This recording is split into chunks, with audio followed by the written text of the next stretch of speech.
Very much, Shireen, for bringing us all those details.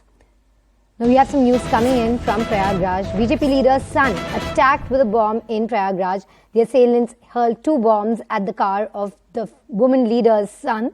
CCTV video of the bombing incident has surfaced, and it's there on your screens. The car damaged due to the blast. Very shocking incident there. Dramatic visuals coming in. Going across to my colleague Pranshu Mishra. Pranshu, what is the extent of the damage due to this blast? Who is behind it? What details are you gathering from the authorities?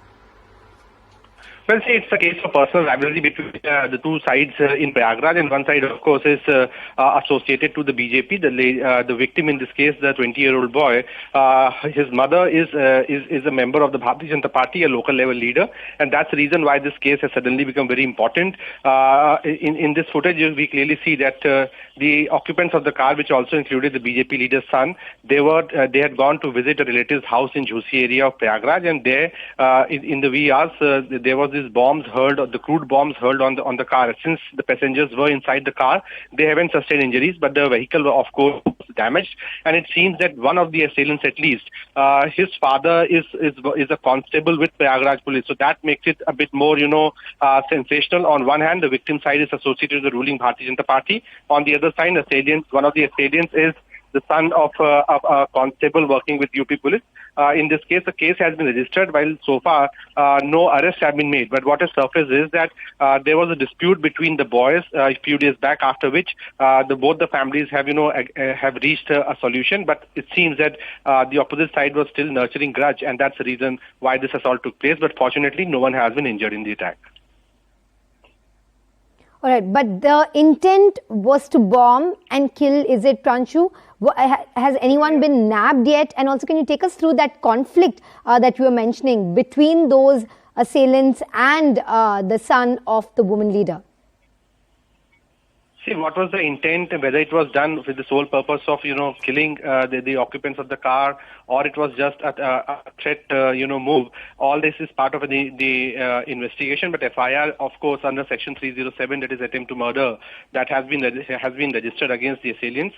As I said, so far no arrests have been made, but on the basis of CCTV footage and on the basis of the version given by the victims in this case, a named FIR has been registered against the opposite party. Thank you very much, Pranshu, for joining us with those details. We're also joined by Sarvesh Dubey, a colleague from News 18 UP.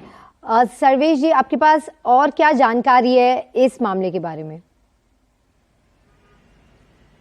देखिए, ये पूरा मामला विजय लक्ष्मी चंदेल हैं, वो BJP की जिला मंत्री हैं और ग्राम प्रधान भी हैं।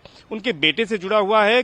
2 बच्चों के साथ, उसके दोस्तों के साथ उसका कोई झगड़ा हुआ था, बाद में उनका समझौता हो गया था और वो आकर उनसे माफी भी मांगे थे। लेकिन ये कल शाम को झूसी के आवास विकास कॉलोनी की घटना है, जबकि विधान सिंह बीजेपी नेता का बेटा है, वो सफारी कार से अपने एक दोस्त के साथ कहीं जा रहा था, तो उस पर 2 बाइक पर सवार होकर आए 6 युवकों ने हमला कर दिया। इसमें कुछ नेम्ड भी लड़के हैं, जिनका नाम बताया जा रहा है कि शिवम यादव और कुछ अन्य बच्चे थे। इनके खिलाफ जो है अब तहरीर दी गई है झूसी थाने में और कार्रवाई की मांग की गई है। और अपने आप में ये सीसीटीवी फुटेज जो है वो बताने के लिए काफी है कि किस तरह से बम से हमला किया गया था। इसमें जान भी जा सकती थी और ये जानलेवा हमला एक तरह से था, लेकिन चूंकि सफारी गाड़ी बंद थी और चल रही थी तो ज्यादा नुकसान नहीं हुआ और विधान सिंह जो बीजेपी नेता का बेटा है वो बाल बाल बच गया।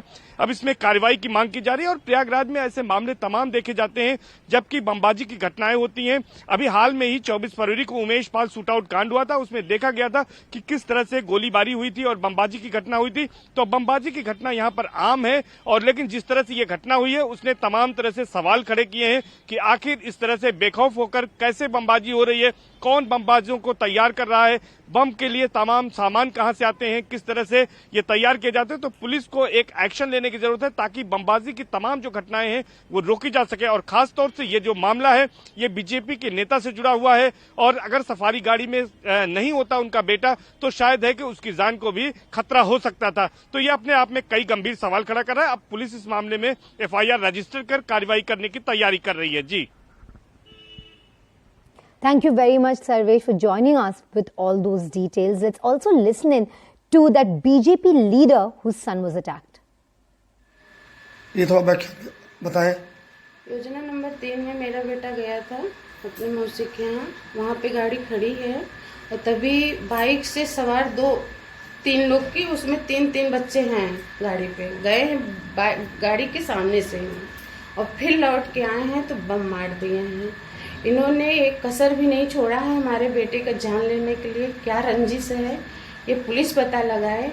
और ये शिव बच्चन का लड़का है शिवम यादव। इन्होंने हमारे बच्चे को, ये लोग कहाँ रहते हैं? ये गंगा कॉलोनी दीप में इनका घर है। गंगा दीप कॉलोनी? हाँ, वहाँ पे रहते हैं। शिव बच्चन यादव है, इनका लड़का शिवम है।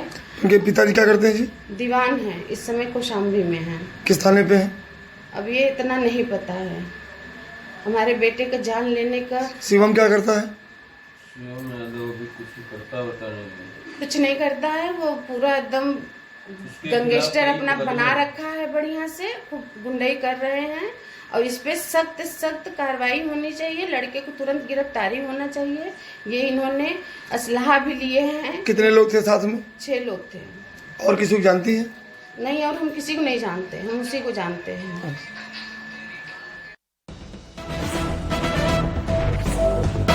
To some breaking news.